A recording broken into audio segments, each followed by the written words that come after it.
All right, FightHype.com. Sean Zattel here with, a brilliant boxing mind. Definitely one of the top trainers in the game. My man, Stephen Breadman Edwards. Just saw Caleb working out in there, and right away the mitt work, it's different than what we saw from Caleb in the past with past trainers. More 6-7 punch combos, but it looked like, correct me if I'm wrong, you're trying to get him to sit down on all these shots in there. And what's the difference in the work, man? Well, every trainer is different. You know what I mean? Honestly, pad work is a little bit overrated. For a fight, you kind of do fight-specific stuff. Then you have like stuff that you do for like cardio and reflexes and stuff like that. So, my pad work is my pad work. I don't like to say who got the best and who got the worst, but my stuff is usually like fight-specific. So, I want them to sit down but not load up. You know what I mean? That's how you get clipped loading up. So, sitting down and loading up is different. So that's what the goal is, to just do realistic stuff that he can do in the fight. Not saying anybody's pad work is wrong, but it's hard to do 7-8 punches combinations, in a fight. You know what I mean? David could do it. He did it against the little short guy, Porky Medina. Yeah, he put together a big combination. But that's a gift. David's kind of fast, gifted guy where he could do that. But 99% of the fighters can't do it. And Caleb is fast, but I wouldn't try to make him do 7-punch combinations because he don't fight like that in the fight. He throw 2s and 3s, you know what I mean? There's nothing wrong with that. This is how your brain processes it, you know what I mean? So I wouldn't have him trying to throw a bunch of punches like David, because David mind process that and he do that, and that's an advantage to him, and we try to match all those kind of combinations like that. So, I'm just doing what I do, you know what I mean? And hopefully it transfers to the fight, that's it. Is there sometimes two different types of speed, and that's the case here. Like Pacquiao put 4, 5, 6 together. He's the fast guy, but 1 or 2 single shots, it was Mayweather. That's different. Right. Is that kind of what was getting this fight? That's different. Pacquiao is like for extended combinations, like pop, pop, pop, pop, pop, pop, pop. But Floyd is just pop, pop. Depends on what you like. Ray Leonard is my favorite fighter, and he's fast for 1 or 2 shots, and he's fast for 6 or 7. But when he fought Hearns is fast for jab right hand, like pop, pop. He can't run off flurries like Leonard can, you know what I mean? And there is, you know boxing, because everybody is different. Everybody's speed is different. And if you try to do something that your body don't allow you to do, it burns your central nervous system out. And what you'll do is you'll find yourself getting tired, because that's a different energy source to keep running off those fast combinations like that. You gotta, just body is different, And that's one thing that I noticed about David. He got fast hands, so we're not trying to match him with those kind of combinations. Just put together your speed, and it's a lot of smoothness and speed.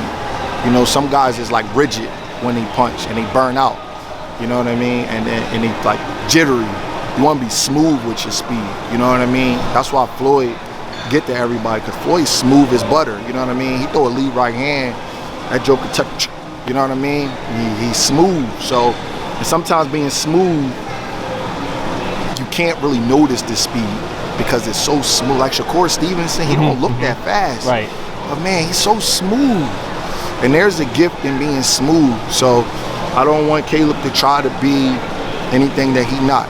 David gonna do what he gonna do, and we gonna do what we gonna do. You know what I mean? But it's a gift in being smooth.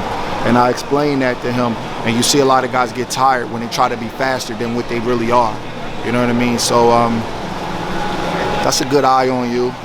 We're just working on what we're working on, and I know it's a big challenge, but I'm getting in fight mode. I don't even.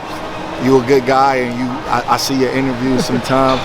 But I'm in the mode right now. I don't really want to do too many interviews. What I mean? We ready to go. I've been out here a long time, away from my family, so camp is getting chippy. Just ready to go now. I honestly wish these camps wasn't so long, man. Philly? It was up to me. Well, I miss my family. I know your son is a good ball player. And my daughter is track start. Right. First track meet is March 25th. So you gotta miss that, man. Gotta make it count. You can't get that time back with your kids. No, guess what? My kids like a lot of nice shit. So, you know, they got to understand that I got to go away and I got to do what I got to do. So it ain't no regrets, you know, it's part of the game. But I wish these camps really wasn't so long, you know. Caleb a perfectionist. He liked doing long camps, but, you know, once you're in shape, all you need is 6 to 8 weeks to get ready for a guy. You know what I mean? He not that big like that where he got to cut a lot of weight. So he get to retain all his energy. Guys that's big, they got to cut weight and do like long camps. But once you get in shape like that, old trainer told me once you get in shape, Virgil Hunter actually told me that you only got to get in shape one time, just got to maintain it. So a lot of times these guys, they get in shape, then they lose it, get in shape and they lose it. And he don't drink or smoke or anything. He don't need to you know, do camp this long, but he the fighter. Technically, I'm his employee, so, you know what I mean? But he would have been ready in 8 weeks, you know? He ready to fight now, really, you know what I mean? You know, don't gotta be this long, you know? Sometimes, because when it's this long, you go up and you go down, you go up and you go down. Not saying he's been doing that, but sometimes it get a little bit monotonous, you know, when you've been fighting this long. And he got in shape real good for the last fight because he was off so long with the Canelo and he had some injuries. So we had to do a long K for that one because he was off for like a year. But for this one, you know what I mean? The people that push all the buttons, you know, they not in the gym with these guys. You don't need that long to get ready for no fight, man. You know, so we ready to go. Honestly, I'm not bragging or anything. He could have fought 3 weeks ago. He was ready to go 3 weeks ago. You know, you worry all about peaking early, like they talk about? I don't like to use the word worry. Right. Because it's gonna be what it's gonna be, but you just gotta be smart. He gotta listen. If I tell him to take off, he gotta take off. If I tell him to go light, he gotta go light.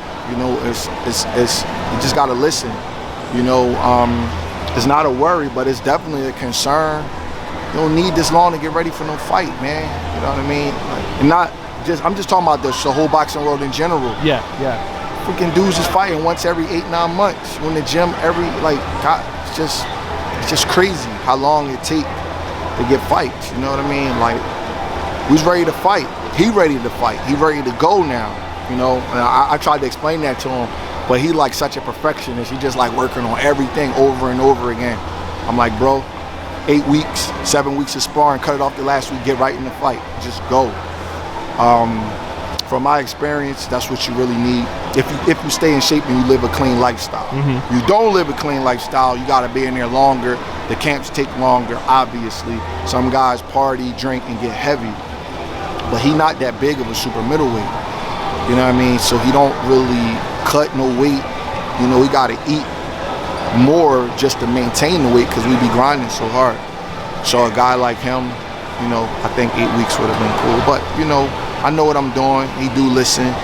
You know, his nutrition is good. So when I tell him to hold back, he hold back, you know, because I write down when the guy peaked. I saw how fast he peaked the last camp. So I was like, you know, just gotta just maintain it and hold it. You know what I mean? Sometimes guys peak twice. You know, I've seen Julian Williams peak twice. It's weird. He'll go up, come down a little bit, and then go right back up. Was that how he was before Hurd? When he won the titles? Yeah. The Hurd camp, he was just on fire for the whole camp. It was just one of them things, like, he was just so determined to win that fight. I can't even talk about that camp because holding a camp to that camp is not fair to that camp because everything went right. You know what I mean? He just was on fire, knocking everybody out in the gym, just on complete fire. You know, everybody's different. Everybody's body is different. But I noticed like fast twitch guys like that, that's not like super big, that don't gotta cut a lot of weight. You don't gotta be in camp long, but they gotta stay in shape in between fights. They gotta do what they're supposed to do in between fights. They can't just come straight off the street and go in camp.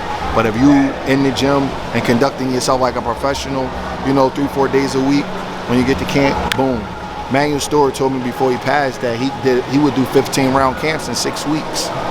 You know what I mean? Because then the guy know he don't have no time to waste. He make every day count and just boom, you go right to the fight. You know, he was training 15-round fighters, and I think you know what he's doing. He the GOAT. Yeah. You know what I mean? We miss him. Yeah, I met him in Atlantic City, and we had a real good conversation, man. We talked for like an hour and a half, man. I was young, probably in my second year as a professional coach. You wouldn't let him leave. You're like, I'm gonna get everything. I'm gonna tell you the story. Julian was fighting on the Chad Dawson Bernard Hopkins 2 undercard. Right. And there was a 7-1 Puerto Rican kid, and him and Julian was like fighting for a contract. And the kid slept on Emanuel Steward's floor, and he told Emanuel Steward and Max Kellerman and all of them to come down and watch the fight because he was fighting this kid named Julian Wade from Philly. And Emanuel Steward came up to him and was like, man, y'all fought a good fight, man.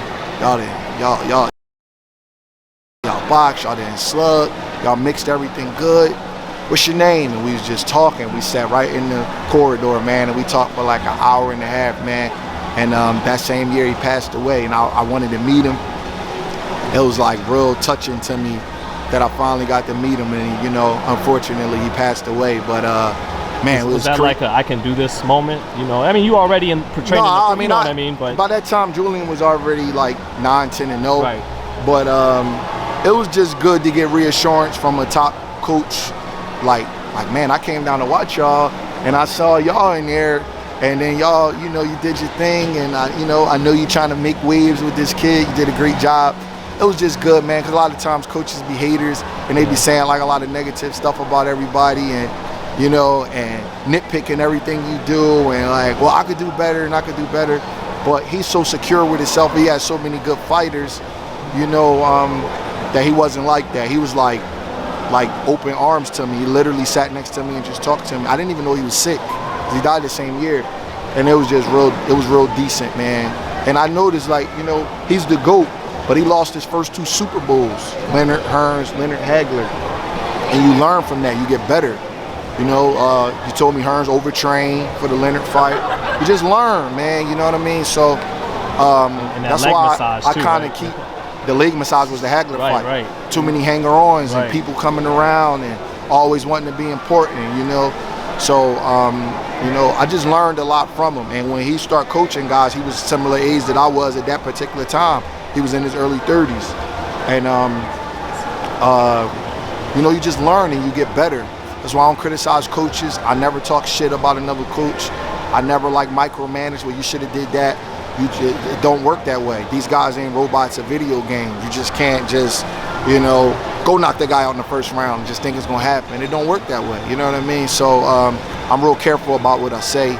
I try to keep an even personality, even temperament when it come down and stuff like that, man. You know, and I don't be trying to badmouth people, because he way higher level coach than I was, and he sat and noticed who I was and took the time with me, man. And I never forgot that. And it just ain't my style, man. I'm happy with who I am, so I don't gotta say bad stuff about people, you know, like that. You know, I don't let nobody play with me and get too close with me and disrespect me and nothing like that. But that just ain't, you know, I'm not like that. I figure that if the best coach in the history of boxing can talk to me, and that conversation was about hour and a half, 2 hours, no bullshit. He never said one bad thing about another coach. He criticized himself with the mistakes that he made in his career. Right.